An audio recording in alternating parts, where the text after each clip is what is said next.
Duat adalah alam akhirat dalam mitologi Kemet yang diciptakan oleh wujud ilahiyah, Atum-Ra, Hanum-Ra, dan Amun-Ra. Masing-masing dari mereka menciptakan daerah utama di Duat.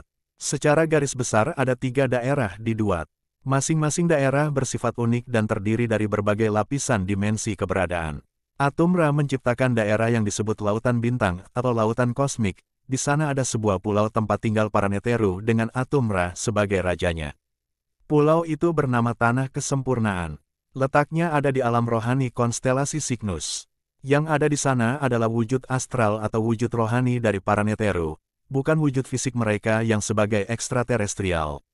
Untuk berkuasa di Kemet, kesadaran Atum-Ra dikombinasikan dengan kesadaran Ra, lalu dimasukkan ke dalam sebuah wadah bernama Tikratemu, atau yang kemudian kita kenal sebagai Dewa Atum-Ra yang berwujud manusia berkepala falcon. Hanum-Ra menciptakan perairan astral yang merupakan prototipe dari Sungai Nil di alam material. Ketika perairan surgawi selesai diciptakan, Sungai Nil di alam material juga turut terbentuk melalui proses yang panjang. Perairan itu disebut sebagai perairan surgawi dan diciptakan dari tubuh ilahiyah Hanum-Ra sendiri. Perairan ini adalah penghubung antara daerah terbawah dari Duat dengan daerah tertinggi. Posisi perairan surgawi berada di alam rohani konstelasi Orion dan terbentang ke segala penjuru semesta.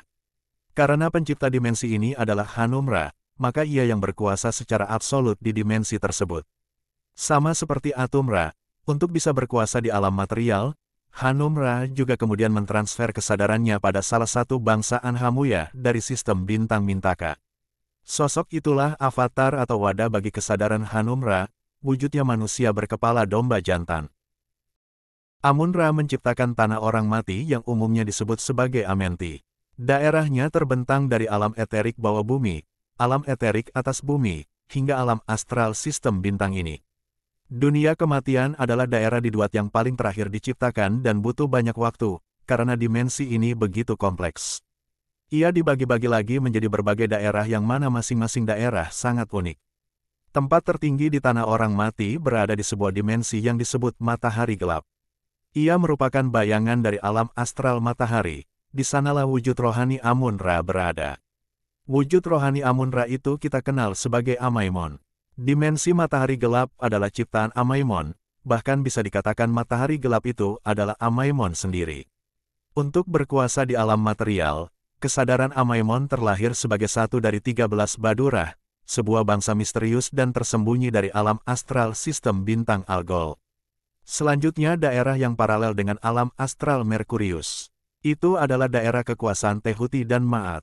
Di sana Tehuti dan Ma'at menempatkan avatar atau fragmen astral mereka untuk bertindak sebagai hakim utama bagi orang mati.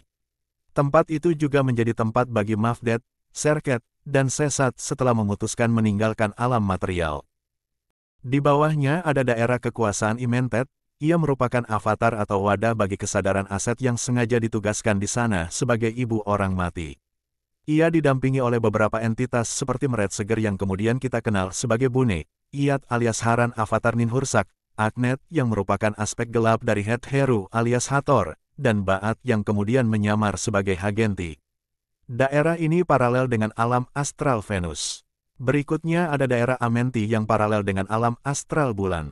Itu merupakan daerah kekuasaan dari wujud astral Bastet, Konsu, Nebethet alias Neftis yang kemudian menyamar sebagai Batin, dan Anpu alias Anubis yang menyamar menjadi Ipos. Daerah ini ditetapkan sebagai tempat pembersihan atau penghapusan memori jiwa. Areanya mirip labirin berkabut, semakin dalam jiwa memasuki labirin tersebut maka mereka akan semakin lupa pada kehidupan mereka selama di dunia. Yang berikutnya adalah daerah Amenti yang paralel dengan alam astral Mars, itu daerah kekuasaan dari wujud astral Soccer. Sekhmet, Mahes yang kemudian kita kenal sebagai Marbas, dan fragmen Osiris yang kemudian kita kenal sebagai Orias. Dimensi itu berbentuk padang gurun, bukit-bukit karang, pegunungan dan lembah gelap, serta hutan lebat. Selain wujud astral Neteru, di sana juga tinggal wujud deifikasi dari Asbel yaitu Fual dan Yekon yaitu Haborim. Tempat ini sangat liar dan penuh mara bahaya. Banyak makhluk buas pemangsa jiwa tinggal di sana, karena itu ia dianggap sebagai neraka. Tempat terakhir adalah domain dari Asar alias Osiris. Dimensinya sangat luas, tersebar dari alam eterik bawah bumi ke alam astral bumi. Di alam eterik bawah, itu adalah gerbang menuju tanah Osiris. Ada sebuah gerbang atau portal berbentuk vorteks cahaya yang harus dilewati sang jiwa jika ingin pergi ke tanah Osiris yang mana adalah surganya orang mati di kepercayaan Kemet. Setelah memasuki gerbang tersebut, itu adalah alam eterik atas bumi.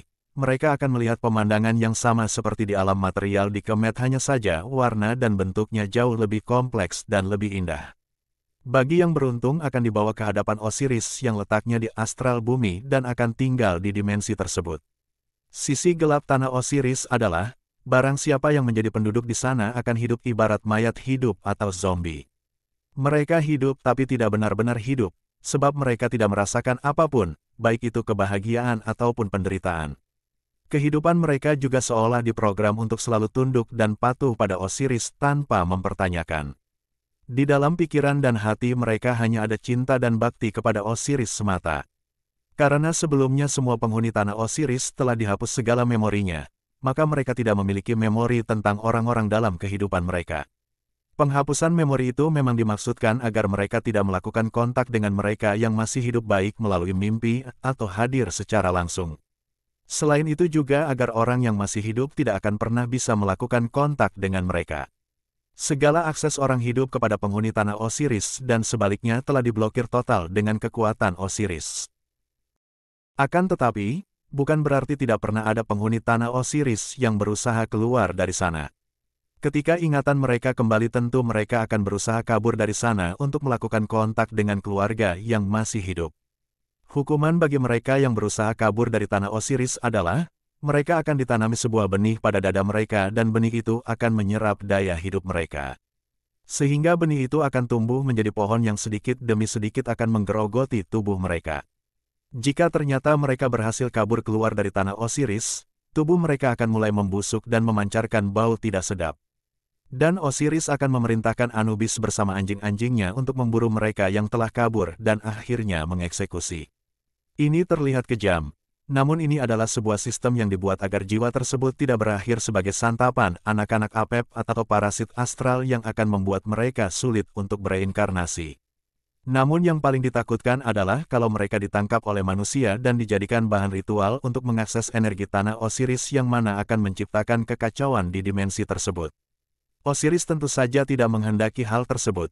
Karena itu ia menciptakan sebuah fragmen yang kita kenal sebagai Orias untuk menutup akses manusia ke tanah Osiris atau pada Osiris sendiri. Jadi ketika manusia melakukan ritual untuk memanggil Osiris untuk mengakses energi dari dimensinya atau bahkan energi Osiris sendiri, yang akan datang atau merespon panggilan tersebut adalah Orias.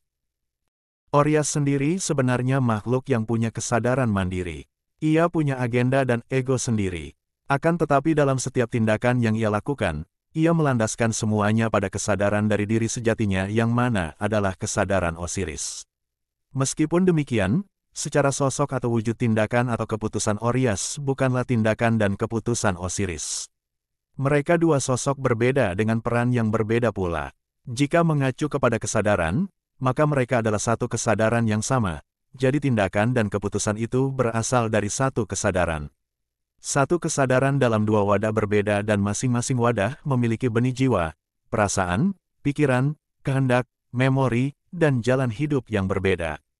Namun keduanya terkoneksi pada satu kesadaran yang sama, yaitu sang kesadaran agung, logos konstelasi Orion, landasan keberadaan mereka.